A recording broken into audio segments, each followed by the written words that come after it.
A educação ambiental tem um papel cada vez mais importante diante dos desafios impostos pelas mudanças climáticas, pela necessidade de preservação dos recursos naturais e pela busca por cidades mais sustentáveis. Mais do que transmitir informações, a educação ambiental contribui para formar cidadãos conscientes, capazes de compreender a relação entre suas ações cotidianas e a qualidade do meio ambiente em que vivem. Seja muito bem-vindo, muito bem-vinda. Está começando mais um Saneamento de A a Z, um programa da TV Água e Saneamento, o canal da sustentabilidade.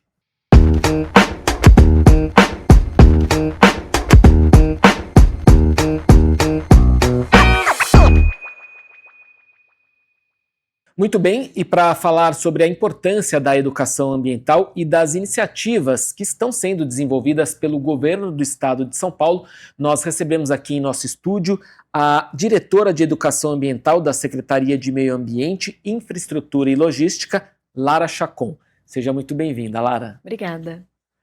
Muito bem, a primeira pergunta que eu queria te fazer é que a educação ambiental ela é frequentemente apontada como um dos pilares para a sustentabilidade. Mas, na sua avaliação, qual que é o papel da educação ambiental na construção de uma sociedade mais consciente sobre o uso da água, a destinação correta dos resíduos e a preservação dos recursos naturais? Olha, essa é uma pergunta bem importante. Antes de tudo, eu sou geógrafa, antes de trabalhar com educação ambiental, e para mim é uma base muito importante, porque a gente vai trabalhar com as relações entre a sociedade e a natureza. Então, como nós, como sociedade, nos organizamos no meio físico, nos apropriamos dos recursos naturais, e como isso vai gerar impacto. Então, a educação ambiental ela é uma base. Muita gente atribui as responsabilidades ambientais ao poder público, às prefeituras, ao governo do estado, mas ela é também responsabilidade de cada um de nós, porque quando eu vou falar de políticas de gestão de resíduos sólidos, de políticas de saneamento, eu também preciso ver qual é o uso que a sociedade faz. Então, se eu tenho uma sociedade em que o consumismo ele é predominante, em que a cada ano eu quero trocar de celular, em que eu consumo um grande volume de produtos que vêm em plástico, então se eu consumo muito mais refrigerante do que água, tudo isso gera um impacto. Há uns anos atrás eu vi um trabalho muito interessante de um fotógrafo que ele junta todas as embalagens plásticas que ele fazia uso no banheiro e coloca isso dentro do box e faz uma foto. E é um volume imenso, assim, é um volume significativo. Se a gente pensar que esse é o volume de cada um de nós, então a educação ambiental é eu me pensar enquanto cidadão, são as empresas se pensarem também enquanto produtoras e é o poder público se pensar enquanto gestor, tanto dessas empresas que vão produzir, então quais as legislações eu posso colocar para diminuir o impacto, que tipo de estudos eu posso trazer, que novos métodos existem e como é que eu consigo organizar a produção. E é também pensar o cidadão. Então, que políticas de educação eu vou colocar, como é que eu vou trabalhar a sociedade, como é que eu vou conscientizar. E eu falo que a base da educação ambiental é a sensibilização. Não existe uma educação ambiental efetiva se eu não tiver empatia, né? Eu não vou deixar de jogar um canudo ou deixar uma sacola plástica na praia se eu não me comover com o fato de que um animal pode perder a vida por consumir, por ficar preso. Eu não vou me sensibilizar com o ruído que eu causo se eu não penso no meu vizinho. Eu não vou deixar de soltar fogos de artifício se eu não me sensibilizar com o que isso pode causar a pessoas que estão em hospitais, a animais. Então, é impossível a gente pensar um desenvolvimento sustentável sem eu conseguir trabalhar essa sensibilização. Então, quem sou eu no território? Quem são os meus vizinhos? Qual é a minha sociedade? Qual é o meu coletivo? Então, se eu não tenho essa empatia, é muito difícil desenvolver essa base. E a educação ambiental, ela entra aí, né, nesse processo de sensibilização, mas também na construção do conhecimento a partir da sensibilização. Então tá bom. Então eu já sei que o resíduo plástico nas praias ou descartado incorretamente pode parar no mar e isso vai afetar ali uma cadeia de animais. O que eu faço a partir daí? Quais são os lugares que eu posso descartar o material? Qual é o descarte correto? Outro dia eu estava conversando com a moça que é caixa do supermercado e ela não sabia a diferença entre a sacolinha que ela mesma distribui. Por que tem uma sacolinha cinza e por que tem uma sacolinha verde? Porque é diferente o material de cada uma das sacolas, ele vai ter um tempo de durabilidade, então a sacola plástica verde é para descartar os resíduos orgânicos, e a sacola de plástico cinza é para descartar os demais materiais, especialmente os materiais secos, né? Então, é também trabalhar nessa frente de, ok, sensibilizei, e agora? O que eu faço, né? O que eu faço com o resíduo? Como é que eu trato a água? E é entender os sistemas. Como essa água chega na minha casa? Para onde ela vai depois que ela passa pela minha casa? Né? Então, se a gente não tiver a educação ambiental como base, é muito difícil que a gente consiga, de fato, trabalhar para um desenvolvimento sustentável de longo prazo. E como que está isso no estado de São Paulo, né? Isso está sendo ensinado, está sendo repassado para as novas gerações, nas escolas, né? Inclusive, há uma conexão entre a CEMIL e a Secretaria da Educação nesse sentido. Se você puder falar um pouco dessas ações, né? O que o governo do estado está desenvolvendo nesse sentido? Claro, a gente tem a Política Nacional de Educação Ambiental, que vai versar um pouco sobre isso, e ela se desdobra dentro das políticas estaduais. Então, no estado de São Paulo, a gente tem a Política Estadual de Educação Ambiental, e ela é coordenada pela Secretaria de Educação e pela Secretaria de Meio Ambiente, porque ela é dividida em duas frentes principais. Ela é dividida na educação formal, que é aquela trabalhada dentro das escolas, e a educação não formal, que é todo tipo de outras formas de educação que eu faço. Então, quando eu trabalho com gestores municipais, quando eu trabalho com meios de comunicação, quando eu trabalho com conselhos municipais de meio ambiente, com sociedade civil organizada, com produtores rurais, tudo isso é educação não formal. Para a gente conseguir garantir a amplitude desse tema, a gente trabalha muito junto com a Secretaria de Estado de Educação. Eu, inclusive, antes trabalhava lá, então a gente tem uma conexão muito forte, a gente desenvolve muitos projetos juntos. A gente tem alguns principais. Um deles é o programa de alfabetização ambiental, que eles são ciclos de diálogos com eixos temáticos, nos quais a gente faz uma formação constante de professores a partir desses diálogos. Então, a gente tem uma média de 6 a 12 diálogos por ano, que eles são casados com um calendário escolar, são promovidos em parceria com a SEDUC pela EFAP, que é a Escola de Formação de Professores. Então, é um objeto que a gente tem, um programa que a gente tem de formação continuada de professores sobre as temáticas de educação ambiental. Além desses, a gente teve também o Adapta, que foi um concurso de redação para os estudantes das escolas públicas, com o foco em mudanças climáticas, e teve uma premiação. A gente tem também, agora mais recentemente, um programa de formações que a gente tem feito no Dia da Educação Ambiental. Nesse ano a gente fez formações práticas, então a gente teve professores convidados de outras instituições, tivemos também o pessoal que trabalha com os projetos da Secretaria de Meio Ambiente, trazendo para a prática escolar as políticas de meio ambiente que a gente desenvolve. Então, a gente tem toda uma área de planejamento ambiental com programas como PEARC, ZE, que é o Zoneamento Ecológico Econômico, e aí a gente começa a trabalhar como é que isso se aplica à realidade da escola, para que esses professores consigam se identificar no território, identificar quais são as políticas ambientais dentro dos seus territórios e levar isso para dentro da sala de aula. E aí a gente teve uma série de oficinas práticas, com muitos temas, então desde teatro para prevenção de riscos e desastres, cultura oceânica, prevenção de riscos e desastres, uma parceria com a Defesa Civil. Então a gente tenta cada dia mais trabalhar essa base, que são os professores, dentro dessa formação. Além disso, a gente tem outros programas, como, por exemplo, o Verão do Clima, que ele é um programa de educação ambiental com o foco no litoral. Então, a gente vai trabalhar cultura oceânica, gestão de resíduos, preservação da água. É um programa que a gente tem o patrocínio da Sabesp, então a gente consegue alcançar com atividades de arte, cultura, esporte, educação ambiental, os 16 municípios do litoral paulista, nessa parceria com a Sabesp. E aí ele tem esse foco de conscientizar os banhistas e também a população local para esses resíduos que a gente produz ali durante o verão, mas durante todo o ano, né? E trazer esse processo de sensibilização. Então a gente tem atividades de educação ambiental, a gente tem jogos, a gente tem shows, a gente tem corrida, a gente tem mutirão de limpeza. Então esses são alguns dos principais programas que a gente vem desenvolvendo ao longo dos anos, tanto em parceria com a SEDUC, tanto no âmbito da educação não formal específico da CEMIL. Para quem quiser ter acesso a todo esse material, esse arcabouço de ações, tem algum site? É possível fazer a pesquisa em algum lugar? Tem, na CEMIL, a Diretoria de Educação Ambiental, a gente mantém o portal de educação ambiental.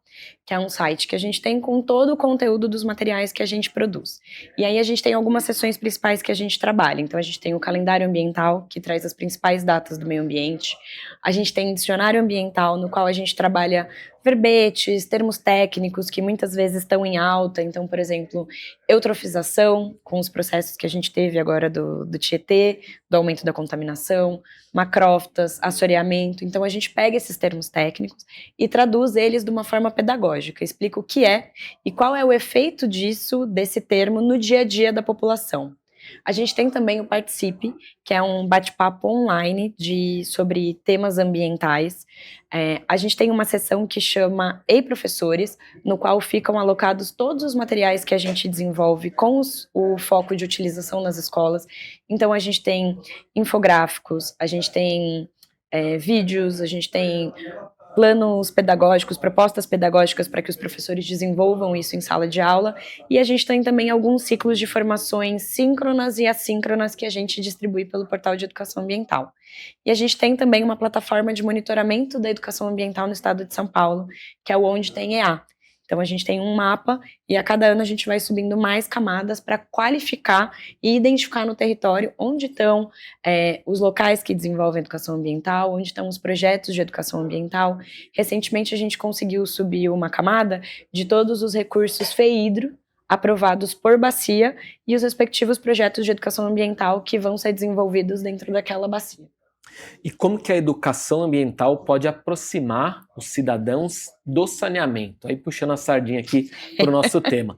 Mas antes dessa resposta, a gente vai fazer um breve intervalo. Será que essa embalagem tem mesmo 800 gramas? Eu não sei, mas a IFM sabe. A IFM faz parte da nossa vida e muita gente nem sabe disso. Nossos sensores e equipamentos estão nas linhas industriais mais modernas do Brasil. Estão no agro, mineração, energia e onde você nem imagina. Se tem qualidade, tem segurança. Tem IFM. IFM. Close to you. Muito bem, estamos de volta e também quero te convidar para participar das nossas redes sociais, tanto da TV Água e Saneamento, mas também da AESABESP e da Sâneas Online. A sua participação, o seu engajamento fortalece aqui a nossa caminhada, a nossa continuidade em debates e entrevistas qualificados sobre o tema do saneamento para todos vocês. Continuando então a nossa conversa com a Lara Chacon, diretora de Educação Ambiental da CEMIL, eu te perguntava o seguinte: como que a educação ambiental aproxima os cidadãos da questão do saneamento? Puxando a sardinha aqui para o nosso tema. Olha, esse é um tema bem importante e que muitas vezes é bem delicado. Porque quando a gente fala de água, a vida escolar inteira tem que a água é um recurso renovável. Mais recentemente, tem se trabalhado esse conceito de que, na verdade, a água ela é um recurso reciclável. Né? Por que isso é importante? Porque a gente precisa ter essa noção de que ela não vai ficar nesse sistema para sempre. Se eu não tiver um sistema de tratamento de esgoto, a gente vai diminuir muito o potencial de renovação da água. E aí ela vai deixar de ser um recurso renovável para ser um recurso cada vez mais escasso. Né? Então a gente precisa começar a sensibilizar para um uso correto da água e também para a questão do saneamento. Né? Porque muitas vezes em áreas que ainda não tem saneamento, especialmente em áreas rurais, né, para o alcance do saneamento rural, tem essa perspectiva de, mas se implantar o sistema de saneamento, eu vou começar a pagar pela água, né? E na verdade a gente precisa trazer essa sensibilização de não, você não vai pagar pela água, mas a gente precisa, como sociedade, conseguir arcar com o tratamento da água. Então a água ela chega potável dentro da sua casa, mas ela não sai potável necessariamente de dentro dela. Então, todo esse ciclo para que essa água saia e ela retorne para sua casa, tem todo um sistema ali que é o processo de saneamento e de tratamento da água. Então, a educação ambiental ela é fundamental para a gente conseguir conscientizar as pessoas e levar o saneamento para mais áreas, para a gente conseguir avançar dentro das metas de saneamento, para a gente conseguir avançar para a universalização. Então, precisa de um trabalho do poder público, precisa do trabalho da construção dessas infraestruturas de saneamento, mas a gente precisa também conseguir conscientizar as pessoas da importância disso, né? E não ter o gato da água, muitas vezes. Então, entender que muitas vezes é um pagamento, existe aí a tarifa social, então existem vários mecanismos que o poder público fornece para que a população tenha acesso a esse recurso hídrico com qualidade, ao tratamento da água com qualidade, dentro das possibilidades financeiras, sociais e econômicas que aquela comunidade está inserida. Então, é um trabalho muito grande de, primeiro, trabalhar a água como um recurso, e um recurso que pode se tornar finito se a gente não tiver essa consciência e entender que para ela não ser um recurso finito, existe um trabalho ali de todos nós e um engajamento de todos nós. Então, desde o uso correto até a destinação correta e também, né, ao processo de não contaminação dos cursos d'água, que é muito maior do que o sistema de água que está dentro da minha casa. É a bituca de cigarro que se joga na rua, é o chiclete que se atira pela janela do carro. Tudo isso vai parar dentro dos rios.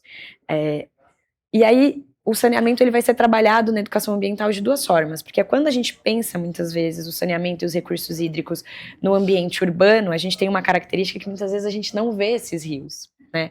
A cidade de São Paulo, grande parte deles estão canalizados, estão retificados, estão debaixo da terra ali, né? Então, o Vale do Anhangabaú, e aí eu volto para minha sardinha para geografia, é um vale por quê? Porque é um vale de um rio. Ladeira Porto Geral, era um porto dentro daquela região. Então a gente tem toda uma margem ali hidrográfica, uma bacia hidrográfica, os cursos dos rios que a gente não está vendo. Então a hora que eu jogo alguma coisa na rua, eu não consigo associar que necessariamente eu estou jogando no rio. Se a gente tiver essa visão, facilita muito. E para finalizar, essa é a pergunta que eu queria te fazer, né? Porque na arquitetura e urbanismo existe um conceito de que a rua é a extensão da nossa casa, né? Engana-se aquele que acha que o conforto ali da sua casa não está relacionado ao ambiente externo, né? E como a educação ambiental pode contribuir para que, e aí falando de meio ambiente, né? De que as pessoas tenham essa consciência, né? Principalmente as novas gerações, de que o plástico que eu jogo para fora, eu não estou me livrando dele, ele pode voltar para minha casa como microplástico na água, e hoje já há pesquisas que mostram que a água que a gente consome pode conter microplásticos, nanoplásticos, mas a bituca de cigarro, o lixo que eu jogo, ele contamina a água que eu consumo, né? Como trabalhar essa consciência se valendo da educação ambiental? É um desafio bem grande, porque é multifatorial, né? E a educação ambiental, ela tem essa característica bonita, que é o fato dela ser transdisciplinar, mas isso muitas vezes também torna complexo e profundo o trabalho com a educação ambiental. Então, em ambientes urbanos, é isso, eu preciso entender que aquela rua, ela não é só um amontoado de concreto. Ela é um ambiente natural, ela é uma paisagem natural que foi profundamente transformada ao longo dos anos, mas que por ali tem rios, tem árvores, tem animais, e aí destacar a importância das infraestruturas verdes urbanas, como os parques urbanos, como hoje que tem se popularizado os rooftops verdes, os telhados verdes, porque isso traz essa dimensão e essa conexão com a natureza.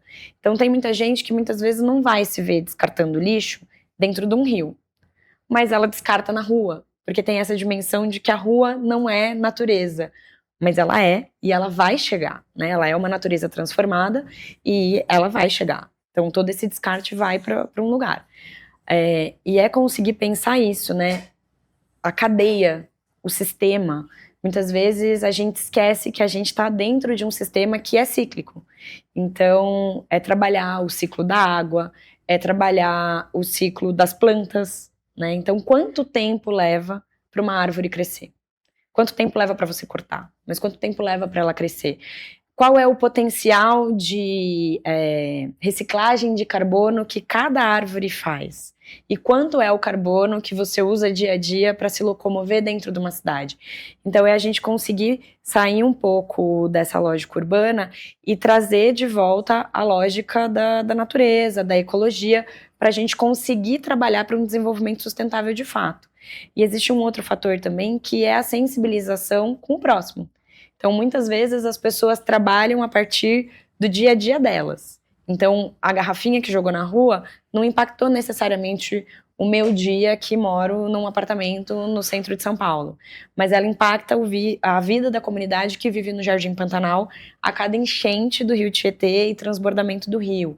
A cada vez que a gente tem uma mega chuva e as bocas de lobos estão entupidas e a gente tem alagamentos pela cidade. Então, muitas vezes parece que não afeta o meu dia a dia diretamente, mas em algum momento vai afetar.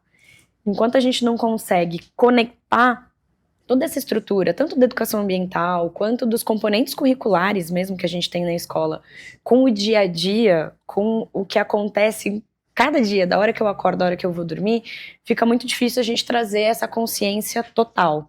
Então, esse é o trabalho árduo que a gente tem para conseguir produzir uma educação ambiental significativa e que produza, de fato, transformação. Porque é isso, quando adquire significado, quando faz sentido, transforma. Eu, depois que tive uma experiência numa cooperativa de catadores de materiais recicláveis, nunca mais eu separei o meu lixo errado. Quando você vê a esteira de separação, quando você vê as pessoas que trabalham e quando você vê o potencial econômico que aquele resíduo tem para a vida de tantas famílias, você nunca mais vai separar o seu lixo errado. Muito bem. Muita coisa a ser feita, né, Lara? Mas estamos caminhando. Em nome da TV Água e Saneamento e também da ESADESP, eu quero te agradecer aqui por compartilhar conosco todo esse conhecimento. Muito obrigado. Eu que agradeço o convite. Obrigada. E obrigado a você também que nos acompanhou em mais um Saneamento de A a Z. Muito obrigado por compartilhar as nossas informações, comentar, discutir e fique atento. Já se inscreva no nosso canal, ative o sininho para não perder nenhum conteúdo. Nos vemos no próximo bate-papo. Até lá. Tchau, tchau.